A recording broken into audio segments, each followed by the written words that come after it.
Bem-vindos aqui mais uma vez.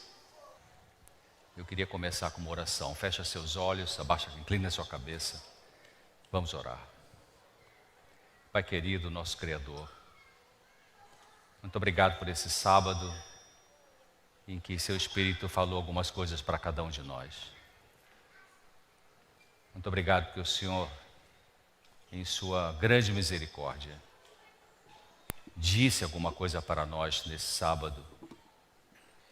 Então do que já foi falado, do que já foi cantado e que marcou mais a nossa mente e que seu Espírito marcou a nossa mente, nos ajude a pensar nisso, a orar sobre isso. E agora, mais uma vez, contamos com a sua iluminação, contamos com a sua inspiração. Jesus falou que onde estivessem 2 ou 3 reunidos em nome dele, ele estaria ali. Então ele está aqui. Muito obrigado pela sua presença, Senhor, pelos seus anjos. Pedimos agora um pouco mais de luz, a compreensão da sua vontade e a força para realizar essa vontade. Pedimos também a proteção contra o mal, de dentro de nós e de fora de nós. Em nome de Jesus, amém.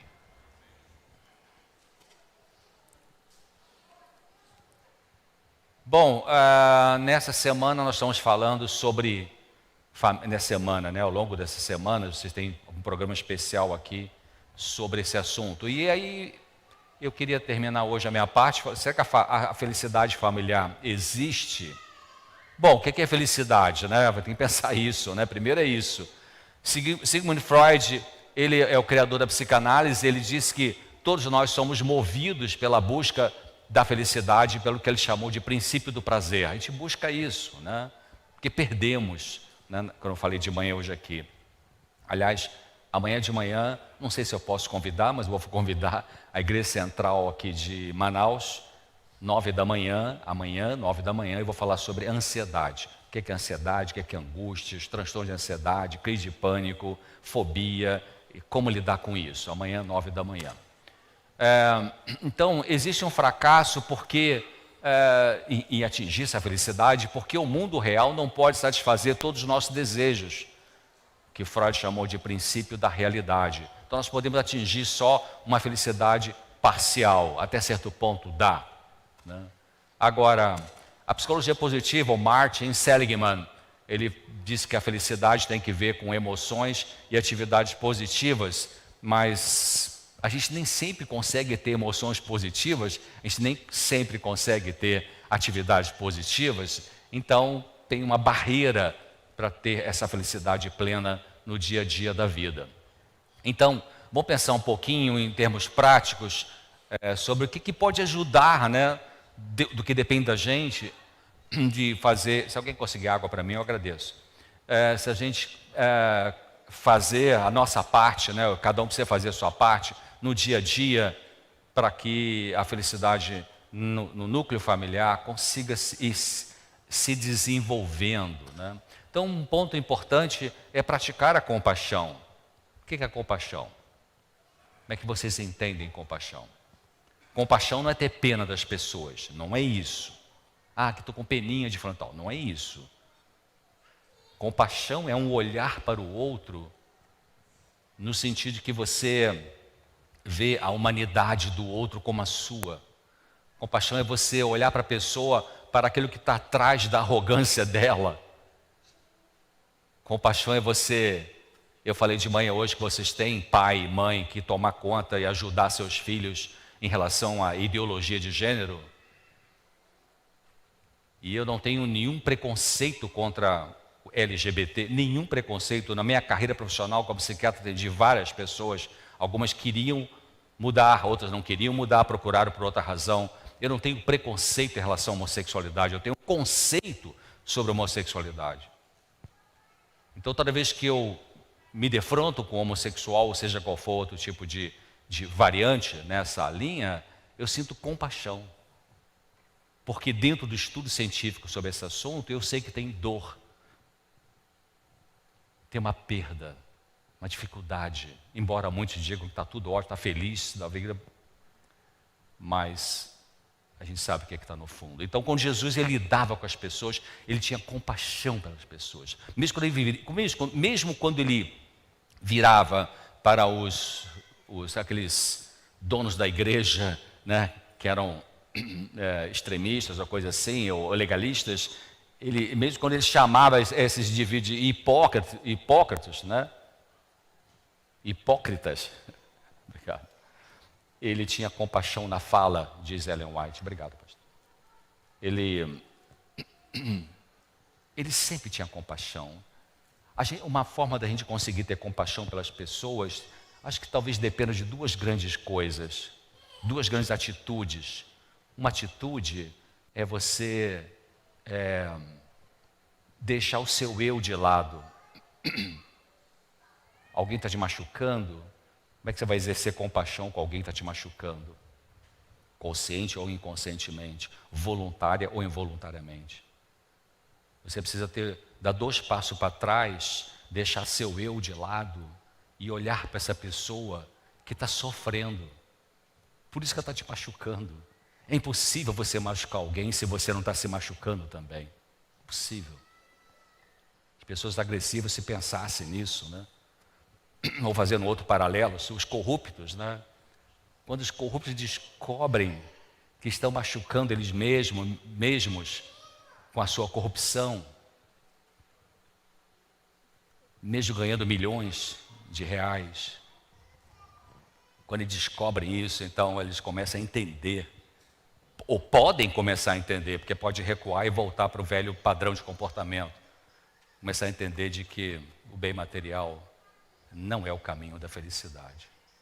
Então, praticar compaixão na família, queridos, requer, eu falei isso, né? Você ter o olhar do outro atrás do que esse outro mostra na superfície do comportamento. E a segunda coisa é você realmente deixar seu eu de lado, o que não tem nada a ver com você se depreciar, não é isso que eu estou dizendo. Então, todos nós temos um deserto para atravessar, e Deus vai com a gente. Salmo 91:15 diz o quê? Eu falei de manhã, foi aqui ou foi ontem, não me lembro agora. Salmo 91:15 é muito interessante porque esse salmo ele tem 5 passos terapêuticos de Deus para mim e para você. Salmo 91:15, Deus fala para mim e para você assim: Ele me invocará, quer dizer, você invoca Deus, procura Deus. Ele me invocará, ela me invocará. Primeiro passo, você toma a iniciativa de procurar Deus. Está com revolta de Deus? Fala com Ele sobre isso. Muitos anos atrás eu ganhei de uma cliente minha, uma engenheira, um livro, acho que foi ela que me deu, escrito por um rabino chamado Harold Kushner. Alguém já leu? O livro chama-se Quando Coisas Ruins Acontecem com Pessoas Boas. Ele escreveu esse livro porque ele tinha um filho chamado Aaron, que morreu com 11, 12 anos de idade, com uma doença raríssima chamada progérie, que é o envelhecimento precoce. Ele ficou tão desalmado com a morte desse filho, que ele escreveu esse livro, Quando Coisas Ruins Acontecem com Pessoas Boas. E uma das coisas que ele coloca, não concordo com tudo que ele colocou no livro, mas uma das coisas que eu gostei, foi assim: você está com raiva de Deus, mágoa de Deus. O que muitos jovens, e não só jovens, fazem às vezes? Chuta o balde, larga tudo de Deus, quer saber de Deus. Cara, para onde você vai se você não for para Deus? Para encontrar a solução. Jesus uma vez percebeu e disse para os discípulos, né? Vocês também querem se afastar de mim?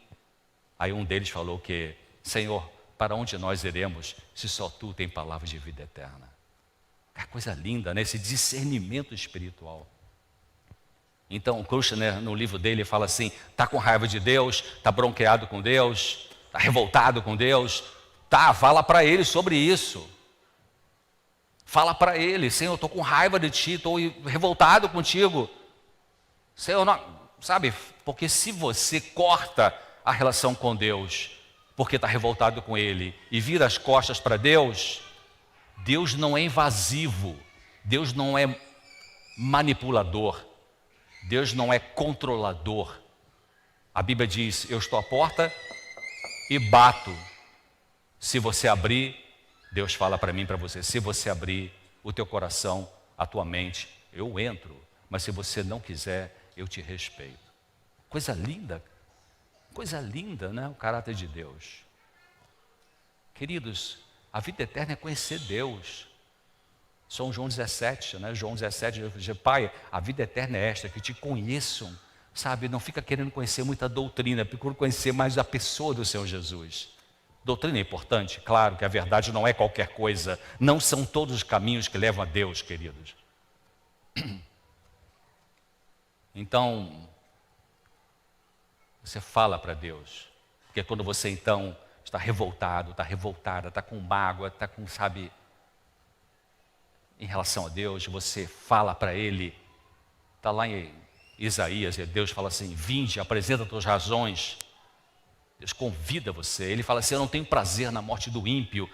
Então, se você abre a sua raiva para Deus, a raiva de Deus para Deus, então Ele vai ficar muito feliz, porque Ele vai falar assim, puxa, eu estava esperando você fazer isso, eu vou te mostrar por que isso aconteceu com você, ou por que isso não aconteceu com você, porque você dá chance a Deus de te mostrar essas coisas, de te ajudar nessas coisas.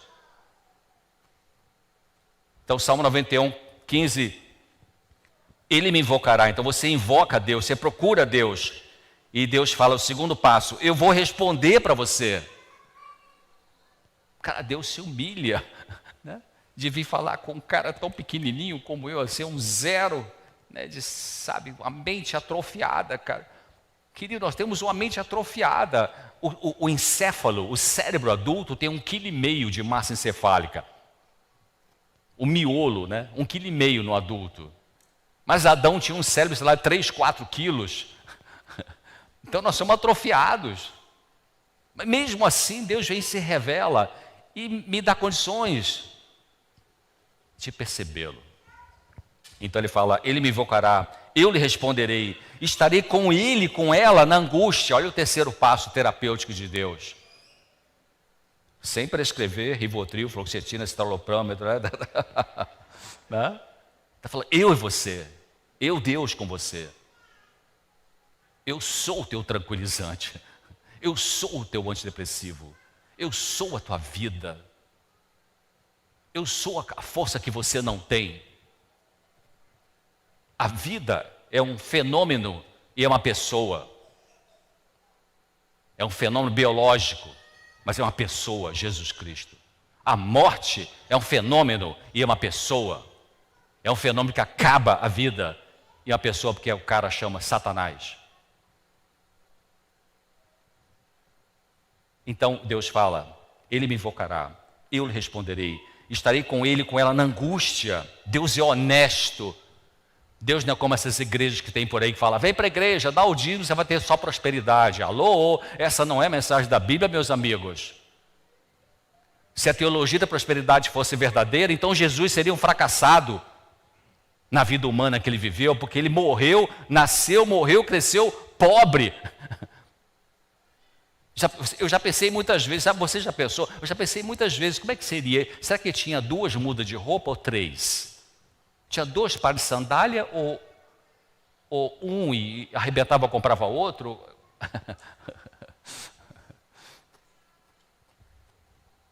Não tinha casa. Se Jesus vivesse hoje, qual o carro que vocês acham que ele teria? Pensa um pouquinho enquanto eu bebo água.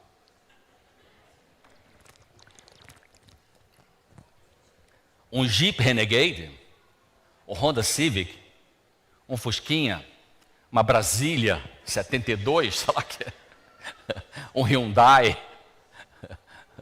um Toyota Corolla. Sabe qual é meu pensamento?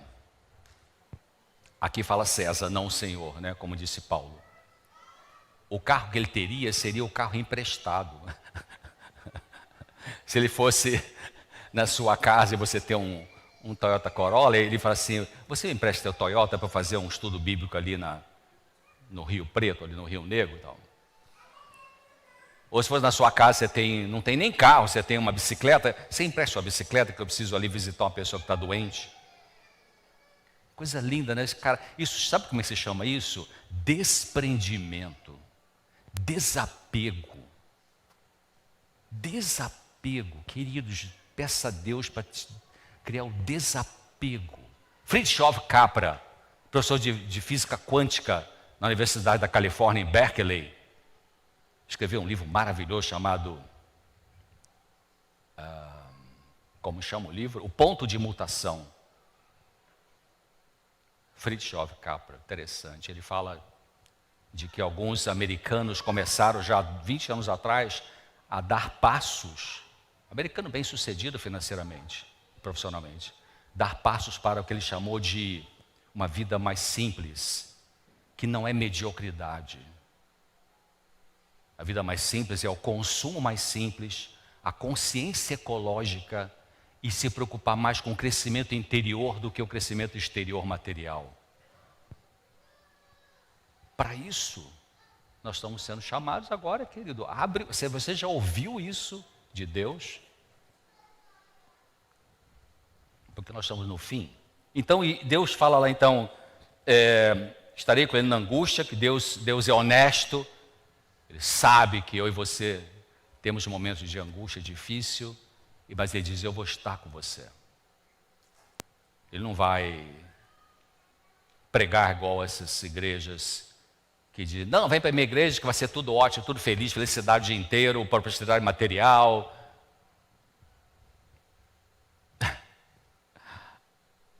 Não sei se eu digo ou não digo. Digo ou não digo? Mas aí um desses pastores foi entrevistando as pessoas, o que Deus te deu? Qual foi a bênção? Conta a bênção, conta a bênção. Ah, pastor, eu queria comprar um carro X, aí eu peguei a água benta aqui da sua igreja, joguei num carro lá que eu vi estacionado, 2 semanas depois consegui comprar um carro daquele e tal. Ah, tá bom, conta a bênção. Ah, pastor, eu queria muito comprar um sítio e tal, eu peguei aquela vara de arão que você vendeu aqui, e fui lá e bati numa cerca lá, comprei o sítio e tal. Tá. Aí chegou para uma velhinha, uma senhora idosa, mas bem lúcida, e falou assim, conta a bênção, minha irmã. Ah, pastor, eu conheci Jesus Cristo, o meu Salvador. Meu Salvador, agora a vida faz sentido para mim. Tá, mas conta a bênção, qual é?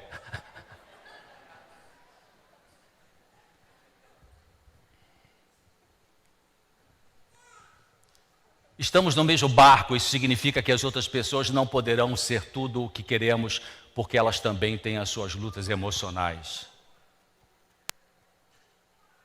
Elas também têm suas lutas emocionais. Teu filho, tua filha, teu pai, tua mãe, teu marido, tua esposa.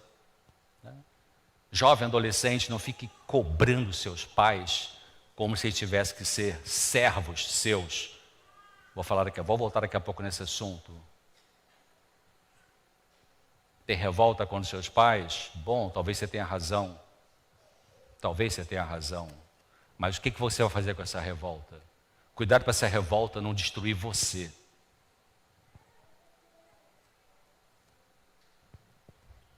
Em algum momento da vida, para a gente ter saúde mental, a gente vai ter que perdoar nossos pais. E às vezes, talvez você jovem moça, só vai conseguir perdoar seu pai e sua mãe quando daqui a 20 anos, acho que o mundo não chega até lá, faltam poucos meses para Jesus voltar, e eu não estou marcando nenhuma data, pode ser 6 meses, 12 meses, 24, mas não faltam muitos anos, queridos. Os sinais estão aí, berrando nossos ouvidos e olhos.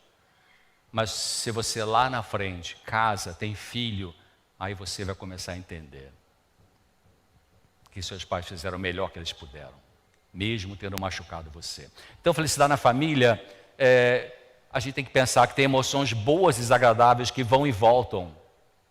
Isso é normal nesse corpo defeituoso e mente defeituosa, limitada que a gente tem. O que é bom do que a gente está sentindo, agradável, o que é bom passa. Mas pense o seguinte, o que é ruim também passa. Essa sua dor vai passar.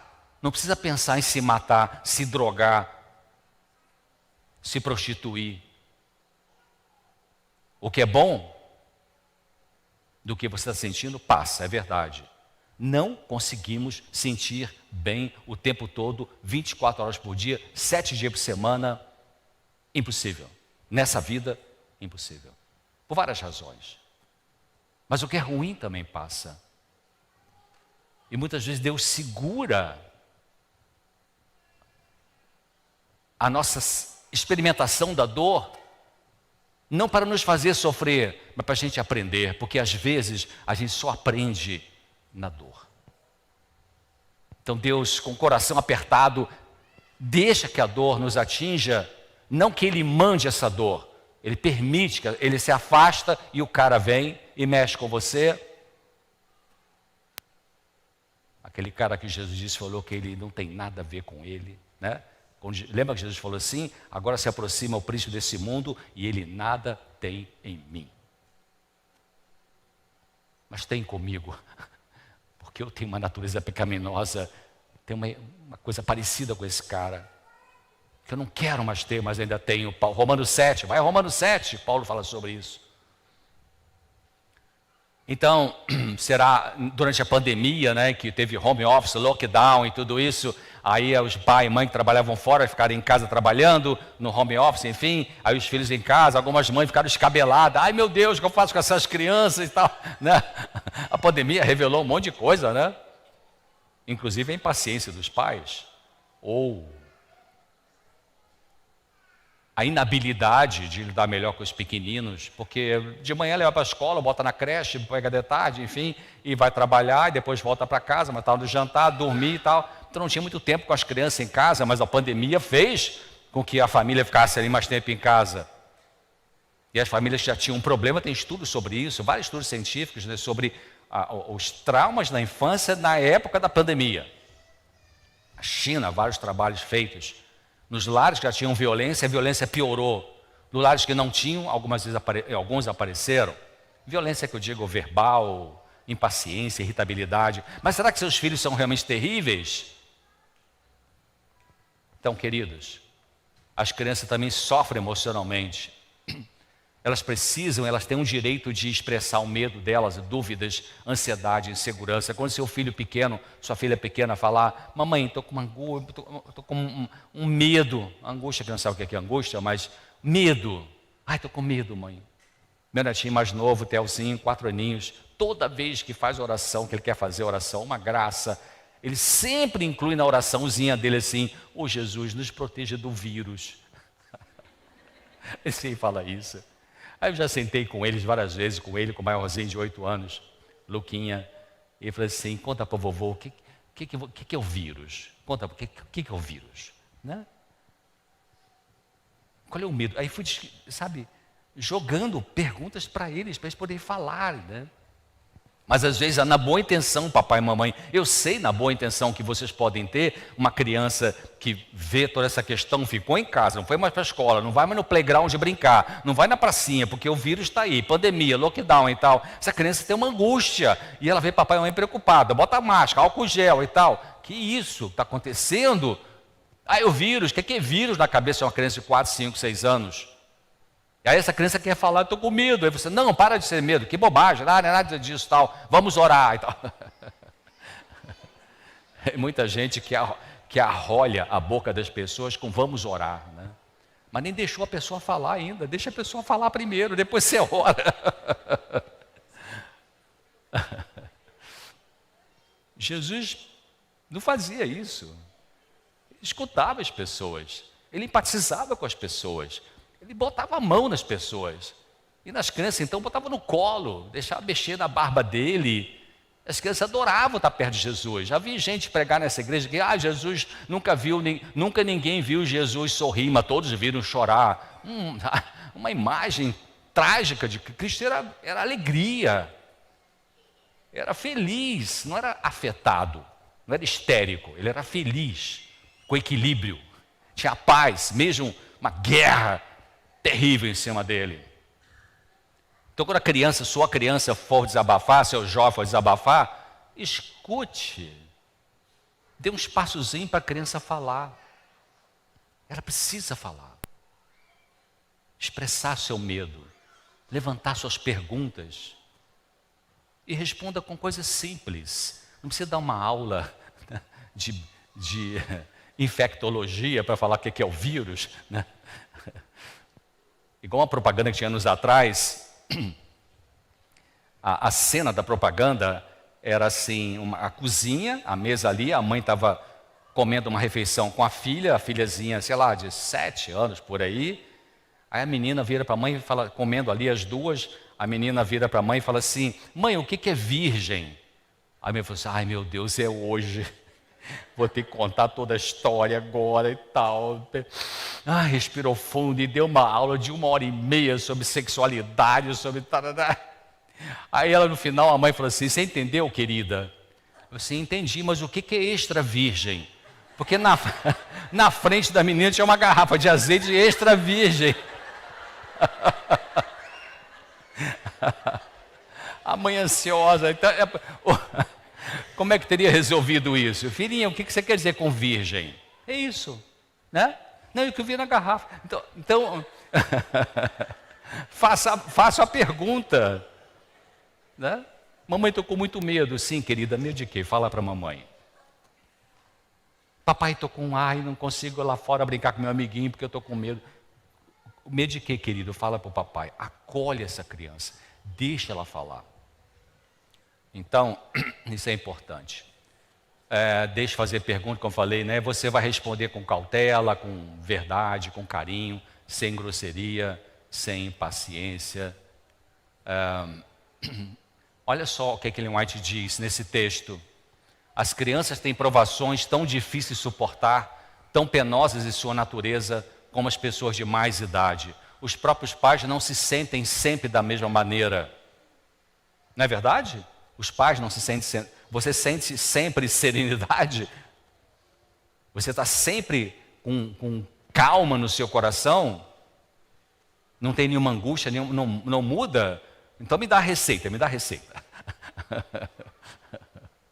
Então as crianças têm provações, queridos. Claro, as crianças não dizem, verbalizando para você. Uma criança de 5 anos não fala assim, mãe, estou com uma angústia. Mas como que a criança manifesta os seus conflitos emocionais? Pelo comportamento. Volta a fazer xixi na cama, fica hiperativa, ou fica muito quietinha, parada, que não quer brincar mais com ninguém. Perde o apetite, tem febre de origem desconhecida, vai no pediatra, não tem nenhuma infecção, não tem nenhum problema, nenhuma virose, nenhuma bacteremia, nada disso, mas está com febre, dor na barriga, típico de criança com estresse emocional, dor de barriga. Assim. Então, na família a gente precisa fazer isso. Olha só, Efésios capítulo 6, Efésios 6, de 1 a 4, Efésios 6, de 1 a 4. Vós, filhos, sejam obedientes a seus pais no Senhor, porque isso é justo. Honra teu pai e tua mãe, que é o primeiro mandamento com promessa, para que te vá bem e viva muito tempo sobre a terra. E o versículo 4, Efésios 6, 4. E vocês, pais, não provoquem a ira os seus filhos, mas criem esses filhos na doutrina e na administração do Senhor. Não irrite seus filhos. Colossenses, vira um pouquinho para a direita na sua Bíblia, Colossenses 3,21 diz o quê? Colossenses 3,21 fala assim, vocês pais, não irritem seus filhos para que não percam o ânimo, ou para que não fiquem desanimados, algumas versões dizem. E quando a criança fica desanimada pelo maltrato do pai e da mãe, ela pode se deprimir. Depressão também atinge as crianças. Então, cada um precisa pensar na família, no que está pendente no relacionamento, no que precisa corrigir, conversar, ajustar, entender, perdoar. Então você pode usar um tempo na sua família para falar dessas coisas que às vezes são muito difíceis. Muitos anos atrás, no início da minha carreira como psiquiatra, eu li um livro, eu estava muito interessado em terapia centrada no cliente, Carl Rogers, um americano, uma terapia muito humanista, muitas coisas legais nessa abordagem. E eu li um livro dele chamado Carl Rogers, Casamentos, esqueci agora, enfim, não importa, mas uma coisa que marcou nesse livro, às vezes você lê um livro aí de 200 páginas, uma frase que só que a gente guarda, né? Mas que serve. Então ele falou assim, aquelas coisas que você acha que não devem ser ditas, no seu casamento, talvez sejam as coisas mais importantes para serem ditas. E você pode achar que não deve falar, porque pode ser uma coisa difícil ser falada. E na relação conjugal tem coisas difíceis serem faladas. Toda relação conjugal boa, né? Tem coisas difíceis, mas que você precisa falar. O grande segredo é como você vai falar. Aprendi uma frase no inglês, quando estava nos Estados Unidos, traduzi em português, diz assim: diga o que você quer dizer. Porque tem gente que não diz o que dizer, né? Surge a oportunidade, tem aquela conversa, e aí você depois, cara, perdi a chance, por que eu não disse aquilo? Porque tem um clima para dizer algumas coisas. Então, diga o que você quer dizer, primeiro. Segundo, dê sentido ao que você diz. Para que você está dizendo isso? O que você quer com dizer isso? E terceiro, mas não diga de forma agressiva. Então, vocês que têm um perfil autoritário, homem e mulher, pensa nisso. É muito difícil alguém escutar você, aquilo que talvez seja justo para você falar, mas se você fala de uma forma agressiva. Se você fala de forma agressiva, possivelmente bate e volta o que você disse. Porque magoou outra pessoa, feriu outra pessoa. Jesus nunca era agressivo na forma de falar com as pessoas, ele era firme. Mas ser firme é diferente de ser agressivo. Ser agressivo é abuso verbal, que precisa ser eliminado das famílias para construir a felicidade. Não mais adiar o que está engasgado na vida conjugal.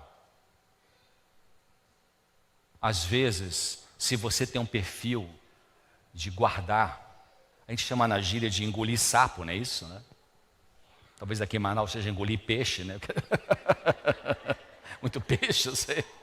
Eu fiz palestra lá em Pernambuco uma vez, anos atrás, falei assim, em vez de falar assim, tira o cavalo da chuva, eu falei assim, tira o jegue da chuva, porque ela é jegue, então fala jegue, né? Então, não mais adiar o que está engasgado na vida conjugal. Ou seja, algumas coisas são difíceis de serem faladas, mas se você não consegue falar, porque você tem um perfil de guardar mais, e é difícil para você falar algumas coisas, que para o outro é fácil, para você é difícil, você pode mandar uma mensagem, você pode escrever no papel. Olha, por favor, querido, lê isso aqui para mim quando tiver um tempinho. Ó, querida, lê para mim quando tiver um tempinho. E peça a Deus para a pessoa ler e entender o que você disse. Se você foi claro, se você foi clara na tua mensagem. Então não fique agoniado, agoniada, porque você não tem um perfil de ser confrontador, confrontadora. Como algumas pessoas têm esse perfil, não é difícil para algumas pessoas falar tudo o que pensa. E nem sempre a sabedoria é falar tudo o que pensa. Então você tem o direito, é uma alternativa, é uma opção de você passar a mensagem de uma outra forma. Manda mensagem para o celular. Ah, mas aí é uma coisa meio idiota, é meu marido, é minha esposa. Por que eu vou mandar mensagem para o celular? Bom, mas é difícil você falar aquilo, pelo menos você já manda mensagem e aí já consegui falar. Importante sobre as críticas, evitar atitude crítica. Evitar críticas previne estresse, tristeza, irritação. Isso é muito comum nos casamentos, nas famílias, né? Ah, porque você isso, ah, você aquilo. Então, é melhor você apreciar, você valorizar, elogiar o outro, porque isso cria um clima calmo. Não critique seu marido porque ele não arruma a louça como você. Não critique a sua esposa porque ela não cozinha bem como sua mãe. E tem está aqui na minha Bíblia, não está no script de eu falar isso aqui, mas eu achei um texto dela em White um tempo atrás, muito lindo. Ela fala assim: se mantivermos em nossa mente a lembrança dos atos desagradáveis e injustos dos outros, pensaremos ser impossível amá-los como Cristo nos amou. Quer dizer, se você fica o tempo todo pensando só nos defeitos dessa pessoa com quem você vive, vai por água abaixo. Aí ela continua falando assim, mas se nossos pensamentos estiverem focalizados no maravilhoso amor e na misericórdia de Cristo por nós, esse mesmo Espírito irradiará para os outros. E olha a próxima frase que ela diz: devemos amar e respeitar os outros, apesar de falhas e imperfeições que não podemos deixar de notar. Deus não está convidando você para ficar cego e cega por defeito do teu marido, da tua esposa, do teu filho, do teu pai, da tua mãe. Deus está chamando você para, quando você olhar para esse defeito, você exercer compaixão. Falar para resolver. Elogios é importante, né? Agradeça seu marido ao ele fazer alguma coisa que talvez nunca fazia em casa, começou a fazer, talvez na pandemia, né? Em vez de você falar assim, poxa, até que enfim que você está me ajudando a botar o lixo para fora, hein? Acho que a pandemia deu um jeito em você, hein? Alô? Assim, querido, poxa, que bom. Você botar um lixo para fora, você me alivia, tanta coisa que eu tenho para fazer. Olha a diferença de uma fala e outra fala, queridos. Ah, mas ele devia saber que tem que botar... Ei, alô? As pessoas não são mordomos de você, queridos. Muitos casamentos falham porque um pode ter a mentalidade de que o outro tem que estar lá para mim. Está lá onde? Na vida. Ei, peraí. Não é isso. Agradeça a sua esposa pelo trabalho que ela tem com as crianças e o lar, porque vocês, realmente, mulheres, são fenomenais nisso, né? Minha esposa foi bancária, se aposentou pelo Banco do Brasil. Nós temos 2 filhos e realmente ela priorizou. Eu tenho uma gratidão a ela por isso, porque ela priorizou. Ela podia ter crescido muito no banco. Ela é ótima funcionária, foi ao 8º lugar no estado do Rio no concurso. Uma caixa executiva rápida, fazia autenticações rápido, enfim, tal. Mas ela priorizou as crianças. Por isso que aposentou meio mal, porque está aposentado com um grande salário. Mas ela valorizou as crianças. Sempre tentou trabalhar meio expediente, Foi chamada, podia ter terminado como gerente de agente, tudo isso e tal, pela capacidade que ela tinha profissional. Então, agradeça a sua esposa. Então, quer dizer, ela fazia esse trabalho no banco e cuidava da casa, e isso aqui. Vocês, mulheres, são fantásticas nisso, né? Profissionais fora e no mundo, mas cuida da casa, cuida de filho, cuida do marido, tal. Então, vamos ajudar essa pessoa, né? Antes de dormir, uma dica, né? Você diga para o seu cônjuge 3 coisas que você apreciou nele ou nela naquele dia. Fazer coisa simples. Obrigado que você passou na padaria, trouxe um pãozinho que eu gosto. Obrigado que você trocou a fralda do bebê hoje, mesmo sabendo que você estava ocupado com alguma coisa. 3 coisinhas simples. Não se pode conviver juntos em paz, sendo críticos. Seja gentil um com o outro. O que diz Provérbios 15:1? Provérbios 15:1 diz o quê? Que é uma dica que a gente vai usar no dia a dia, na nossa casa e nas relações sociais também, na comunidade religiosa e no trabalho. Provérbios 15:1 diz assim: a resposta branda desvia o furor, mas a palavra dura suscita a ira, ou desperta a ira. Seja mais curioso do que furioso. Que é isso, né? Se você perceber que seu marido, sua esposa está irritada num certo momento, num certo dia, não se irrite também. Respira fundo, procure saber o que está acontecendo, com desejo de ajudar. Incentive essa pessoa da família a falar, expressar a zanga dela com respeito e não traga aquilo como algo pessoal, porque pode não ser nada com você. Então você diz para a pessoa, fala querida, desabafa, eu vi que você está muito nervosa, o que está acontecendo? Conta para mim. Meu marido, o que está acontecendo com você? Então, sabe, você incentiva a pessoa a falar e sem trazer que é contra você. Mas claro, você vai falar sem agredir o outro e você vai também escutar o desabafo com respeito. Efésios 3 diz o que? Efésios 4, aliás. Efésios 4, 26, 4, 26 diz assim: irai-vos e não pequeis, não se ponha o sol sobre a vossa ira. E o 31 e o 32 dizem assim: toda amargura, toda ira, toda cólera, toda gritaria, blasfêmia, toda malícia seja tirada dentro de vocês, da sua família. Antes seja uns para com os outros bondosos, afáveis, misericordiosos, generosos, perdoando uns aos outros como também Deus os perdoou em Cristo. Você tem essa escolha, queridos. Você tem essa escolha de vou agir dessa forma ou dessa forma. Eu sei que as pessoas impulsivas, elas parecem que não têm escolha, porque o que é uma pessoa impulsiva? Pessoa impulsiva é aquela que pensa depois que falou. Depois que ela machucou, aí que ela vai parar e pensar se machucou ou não. E mesmo assim, às vezes, algumas pessoas dizem assim: desculpa, eu te machuquei mais, tal.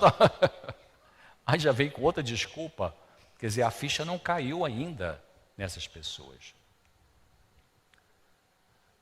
Respeitar os sentimentos um do outro, né? Permita seu familiar se sentir mal ou bem no dia a dia. Os otimistas podem se sentir melhor num estresse, sem tanto medo e ansiedade. Então, claro, geralmente no casal acontece isso, né? Na família, né?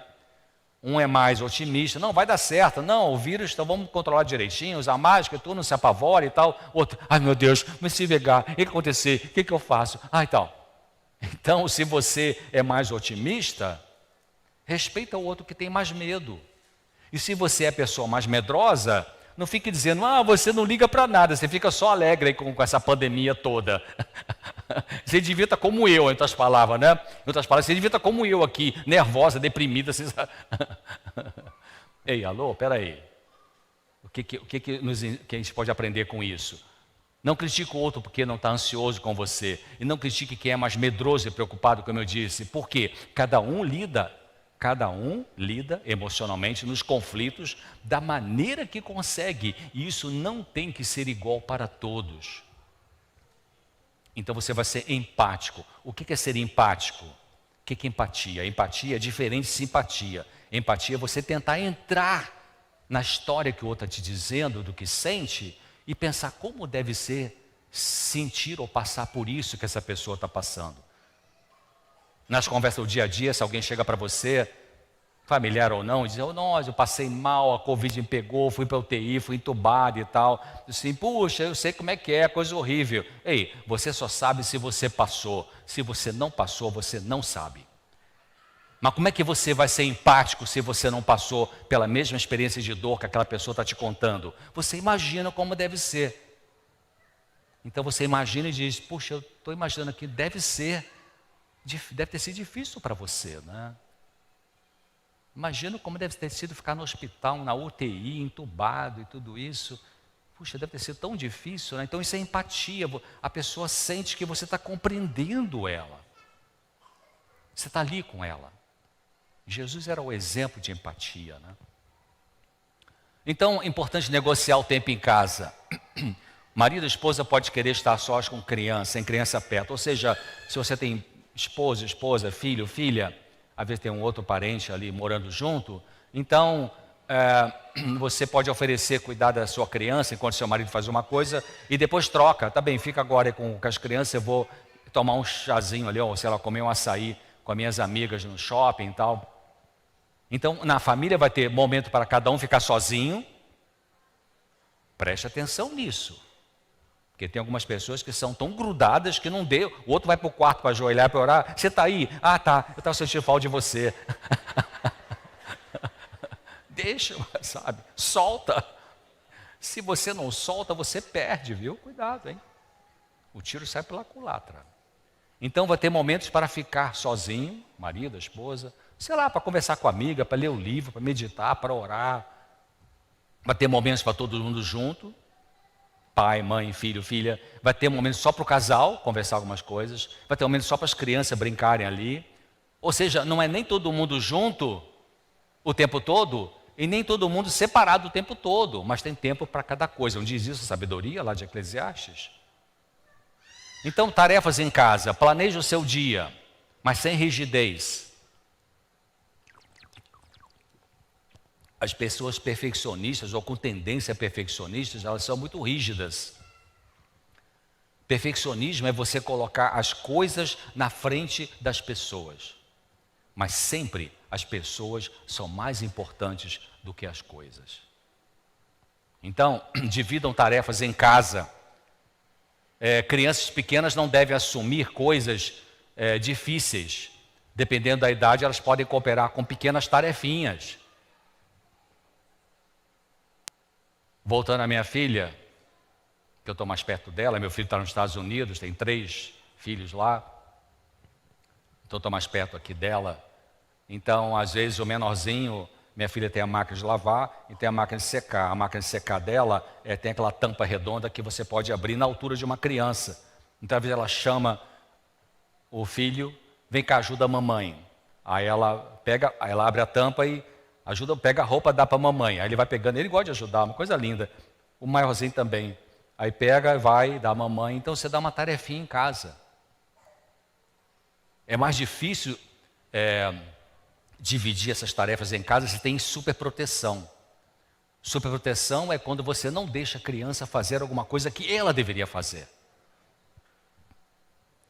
Ou tem adolescentes acomodados. Muitas vezes pessoas mandam mensagem, ou enfim, falava comigo na porta da igreja, ou sei lá onde for. Ah, mas meu adolescente faz nada, doutor Cé, desde sempre fica lá só no celular, ou no game, lá no seu computador. Como é que eu vou mudar? Não me ajuda em nada, não arruma nem o próprio armário, tarará, larga a toalha em cima do vaso do banheiro.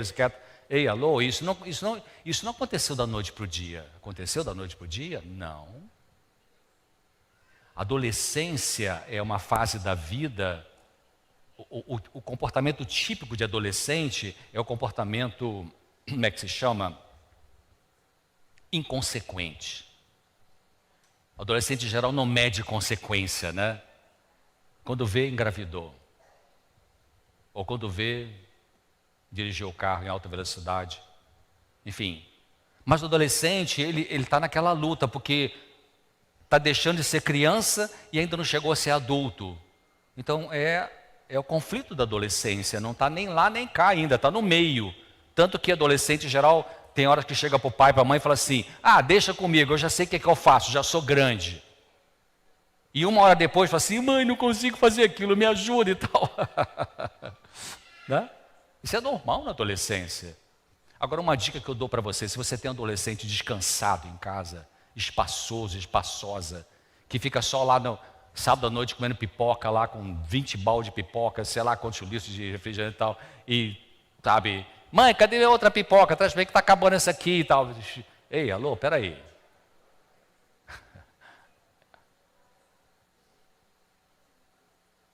Ou quantas pessoas mandaram mensagens, e até respondo algumas no programa claramente, já tem um monte lá para responder agora. Uma delas foi assim, a mãe dizia que o filho não quer estudar mais, adolescente não, já estava com 19, 20 anos. Doutor César, meu filho não quer estudar, não quer trabalhar, e diz que quer ser youtuber. Aí fica no computador o dia inteiro, mas não faz nada. Quer ser youtuber. Como lidar com isso? Sabe qual é a dica? Lidar com esse adolescente descansado no sentido de folgado ou folgada, é você dizer, olha, a partir de hoje, nós vamos mudar algumas coisas aqui em casa. Você tem que estar uníssono com o teu marido, né? O marido com a esposa junto nisso. Você precisa ajudar papai e mamãe nesta e nesta tarefa. Se você ajudar papai e mãe nessa tarefa, maravilha, a gente mantém a internet em casa, você continua com o celular e a gente vai fazer uma aliança aqui legal. Mas se você não colaborar, lamento, papai vai ter que desligar a internet. Ou limitar a internet, ou tirar o cabo, sei lá. E aí você vai explicar para esse adolescente, falando, olha, você às vezes fala para o papai e para a mamãe que você já é adulto, já sabe o que faz, que a gente tem que confiar em você, então vamos conversar como adultos. Aqui em casa, você precisa trabalhar, fazer alguma coisa e precisa estudar. Então, se a gente fizer um acordo legal com isso, todo mundo ganha. Nós estamos lidando de adulto com adulto, tá certo? Agora, se você fizer pirraça, que não quer, sei o que e tal, então desculpe, o papai e a mãe vai ter que lidar com você como se fosse uma criança que está fazendo pirraça. O que um pai e mãe equilibrados faz com uma criança que é pirraça? Por exemplo, quero picolé meio-dia, está na hora de almoçar, quer picolé. Você não vai ter picolé, está na hora de almoçar. Entenderam o que eu disse?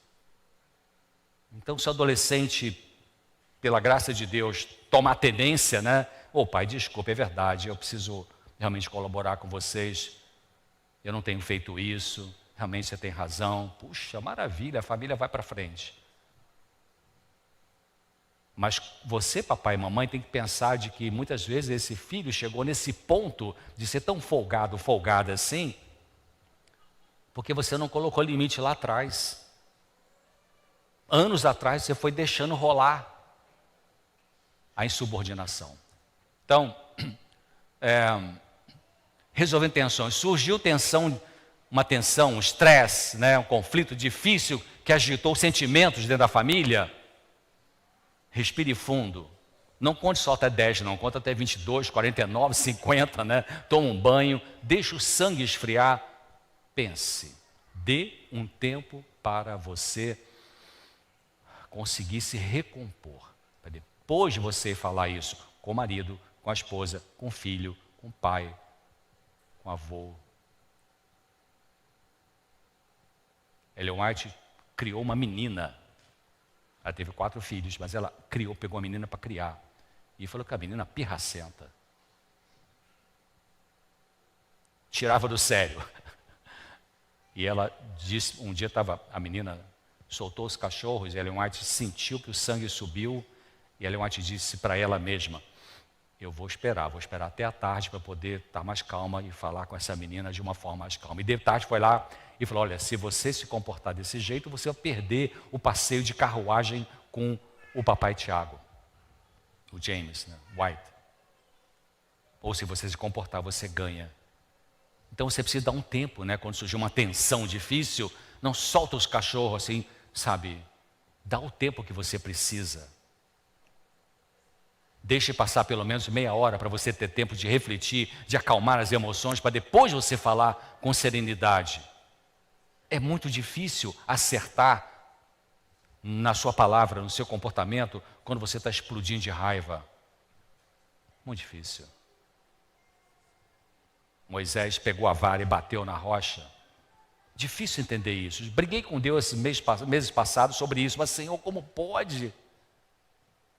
Não tem uma resposta ainda para isso. Com um homem de Deus, o cara ralou para chuchu, andou no deserto com um povo rebelde, cri-cri, chato, ranzinza, subiu no monte, quando desceu, estava adorando bezerro, e Moisés aguentando. E na hora H, ele perdeu a paciência. Puxa. Então, mas Deus ressuscitou Moisés e levou para o céu Moisés. Coisa linda, né? O Senhor não deixou que ele pagasse, o Senhor deixou que ele pagasse o preço. E eu demorei a entender isso. Gastei algumas horas pensando e lendo, procurando as fontes para explicar isso. Por que ele teve essa penalidade? Eu entendi. Porque ele era o símbolo de Jesus Cristo ao caminhar pelo deserto. O símbolo de Jesus, o símbolo de Jesus. O povo tendência idólatra, como nós somos. Que idolatria, querido, não é só de imagem, não. Idolatria do sexo, da comida, do shopping, do romance, do Jornal Nacional, sei lá, qualquer coisa que você idolatra. Culto a Baal, eu pesquisei também isso, está aqui na minha Bíblia, não vou procurar porque o tempo vai gastar, mas eu anotei aqui o que é culto a Baal hoje. Me lembra algumas coisas que Ellen White fala, sabe o que é culto a Baal contemporâneo hoje? É você ficar exaltando líderes daqui da frente. É você exaltar a ciência acima da palavra revelada. Tem algumas coisas interessantes, a gente pensa que é Baal, que absurdo, o povo de Deus adorando o Baal, mas os Baais de hoje estão aí. Gente que é fanática, adventista, fanática por futebol. Isso é um Baal, cara. Então, é importante você deixar passar pelo menos meia hora para ter tempo de acalmar.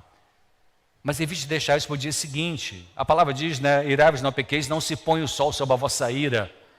Mas também tem o seguinte, porque, vamos supor que é 11h30 da noite, você brigou com a tua esposa, brigou com o teu marido, e você está morrendo de sono, tem que acordar às 5 horas da manhã do dia seguinte, como é que você vai resolver? Não vai deixar isso para amanhã do seguinte.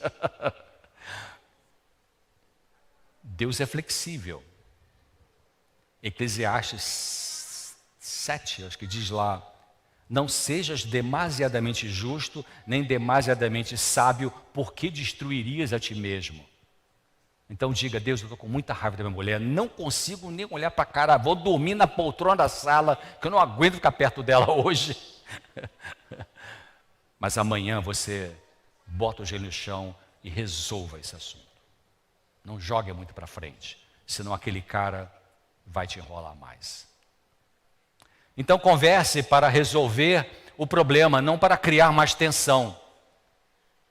Seja honesto e pense no que eu estou errando. Veja, você viu o que eu disse? Seja honesto e pense no que eu estou errando. O que é culpa minha? Como falar de uma forma respeitosa?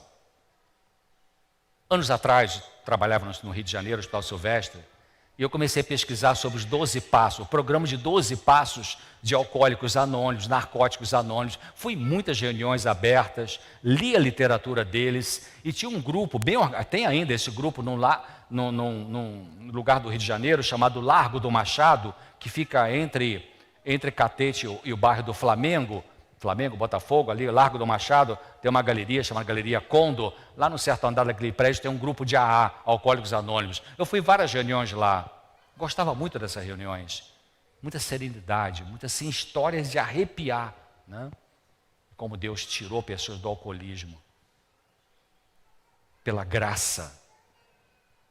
E aí, naquele grupo de AA do Largo do Machado, não sei, faz tempo que eu não vou lá, mas tinha um quadro assim na parede, que eu percebi que cada reunião que eu ia lá, eles trocavam, sabe aquele quadro que você pode trocar as letrinhas? Né? Então, eu vi que cada dia eles colocavam um pensamento novo ali. Aí um dia eu cheguei e lembrei do quadro, Cátia, deixa eu ver qual é o pensamento de hoje. Aí estava escrito assim, primeiro de tudo, olhe-se a si mesmo. Primeiro de tudo, olhe-se a si mesmo. Depois, olhe-se de novo. É sério isso. Uma dica para a gente conseguir construindo passo a passo felicidade no lar é fazer a seguinte pergunta para a gente mesmo: qual é o meu problema?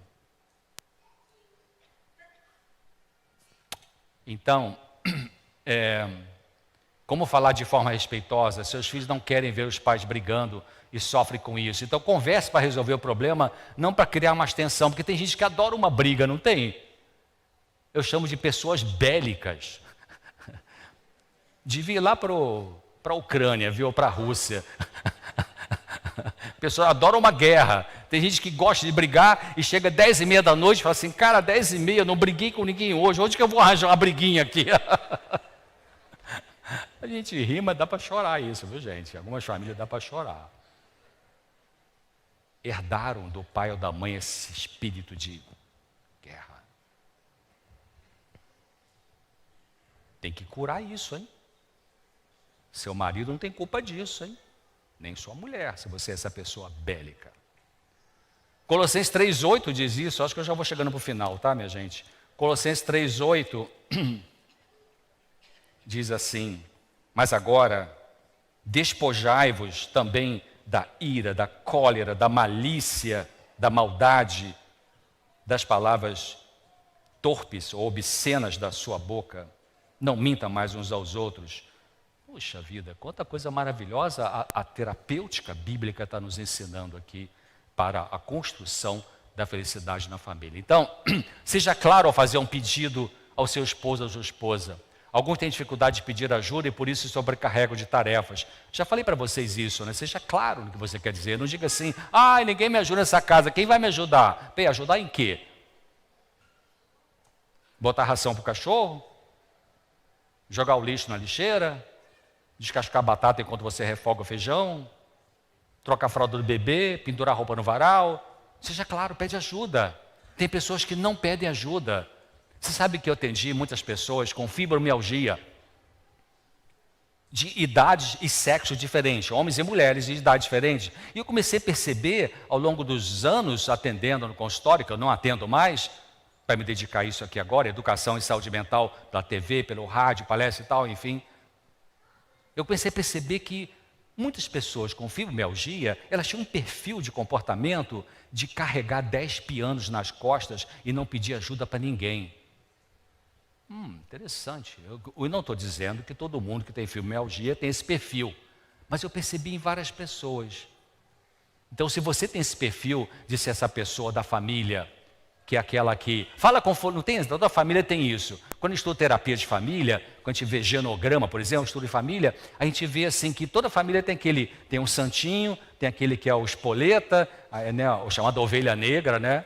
Ovelha negra da família, tem o santinho, tem o organizado, tem o bagunceiro, tem aquele que assume tudo pelos outros, tem aquele que não faz nada. Cadê minha toalha? Cadê minha cueca? Cadê não sei o que tem? Só porque o cara traz dinheiro para dentro de casa, acha que a mulher tem que ser uma escrava dele. Ou só porque ele tem potência sexual, ele acha que... Ei, alô, peraí. Tua mulher não é sua empregada. E seu marido também não é seu empregado. E seu pai e sua mãe não são empregados seus. Cada um tem que colaborar dentro de casa. Não só trabalhando duro, é verdade, lá fora, mas dentro de casa. Então, você peça ajuda. Se você tem esse perfil de não pedir ajuda, mas doutor César, deveria saber que eu preciso de ajuda. Tem tanta coisa fazendo numa casa, por que eu tenho que falar? Bom, você sabe, pode ser inacreditável isso, que é a última frase que está ali. O outro pode não perceber que você está com uma carga pesada de tarefa. Mas como que não percebe, doutor César? Está vendo ali, trocar a fralda do menino, refogar o feijão, ir no mercado, na padaria, pode ser uma pessoa descansada, uma pessoa acomodada.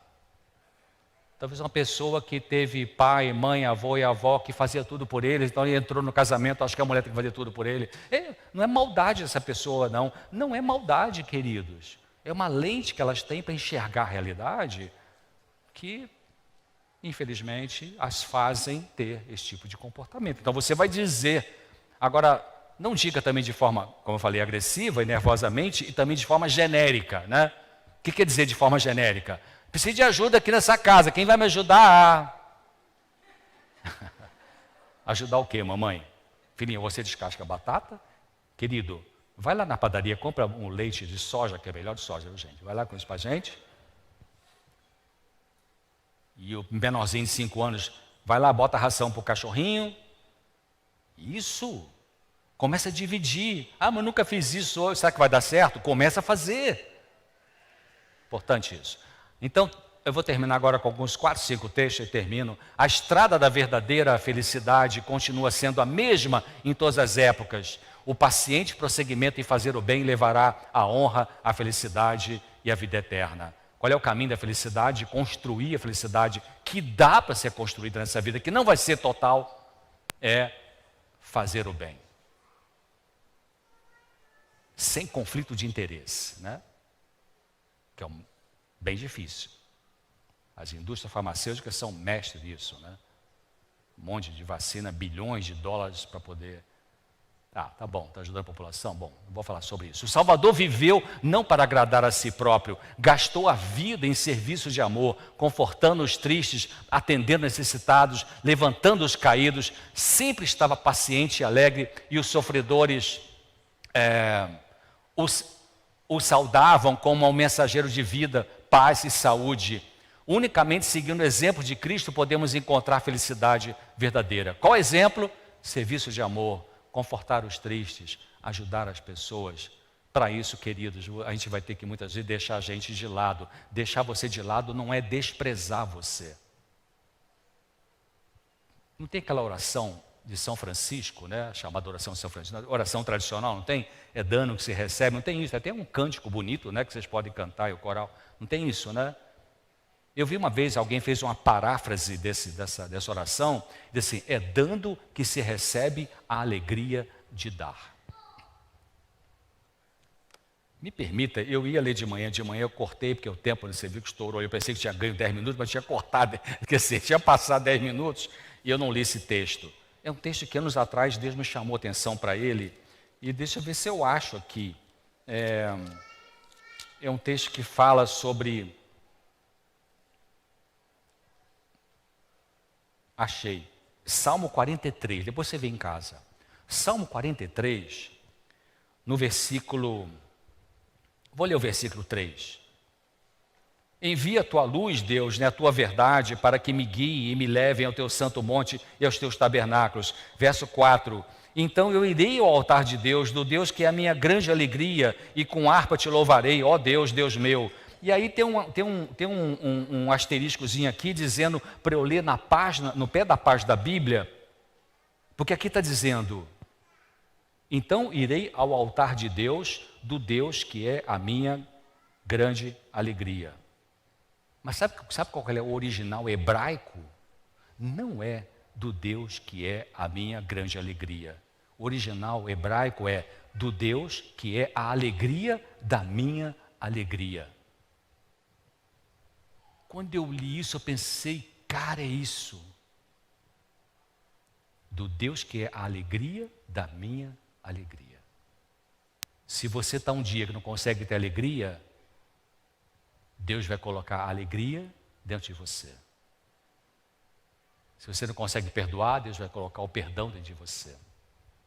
O Deus é a alegria verdadeira, não histérica, não falsa. Ela é Deus em você. Sabe o que significa a palavra entusiasmo? Entusiasmo, etimologicamente falando, é cheio de Deus. Coisa linda, né? Então, Jesus tinha esse perfil, esse comportamento, né? Acho que é o penúltimo que vem aí. Não, o que aconteceu?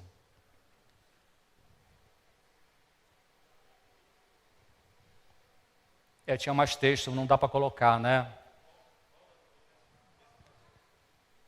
Ah, sim, tá. Aqueles que têm o Espírito de Cristo verão todas as pessoas pelo olhos da, como eu falei no começo, da compaixão divina. Da peninha, aí você vê que é um ser humano que tem lutas, né? Lá na sua casa, aqui na comunidade. Ninguém na terra compreendera Jesus, nem ainda em seu ministério devia andar sozinho durante a sua existência. Nem a mãe, nem os irmãos lhe tinham compreendido a missão. Os próprios discípulos não o entendiam. Jesus habitara, né, na eterna luz, sendo um com Deus, mas sua vida na terra devia ser vivida em solidão. Você sente solidão na família? Jesus sabe o que é isso. Ele sabe o que é isso. Então a solidão de Cristo, separado das cortes celestiais, vivendo a vida da humanidade, nunca compreenderam nem apreciaram devidamente os discípulos. Ele foi muitas vezes magoado, porque não lhe dispensavam aquilo que deles deveria ter recebido. Então o Senhor Jesus sabe, todo o sofrimento que você já passou, vai passar, Ele sabe como é que é. Ah, mas nunca foi casado, como é que Ele sabe o que é a dor de alguém que foi traído? Ele foi traído, queridos. E a dor da traição que ele viveu foi muito maior do que a dor de uma traição conjugal, que é uma das piores dores desse planeta. Então, a estrada da verdadeira felicidade continua, isso já li, né? O Salvador viveu não para agradar a si, gastou a vida em serviços de amor, também já li sobre isso. Então, acho que é isso aí.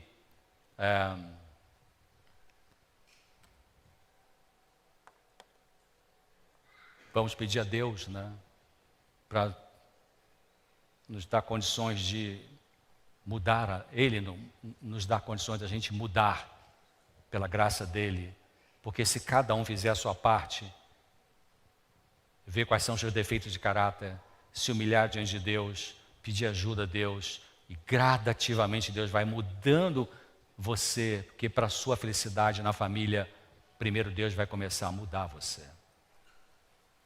Porque mudando você, você percebendo a graça dele atuando em você, isso basta.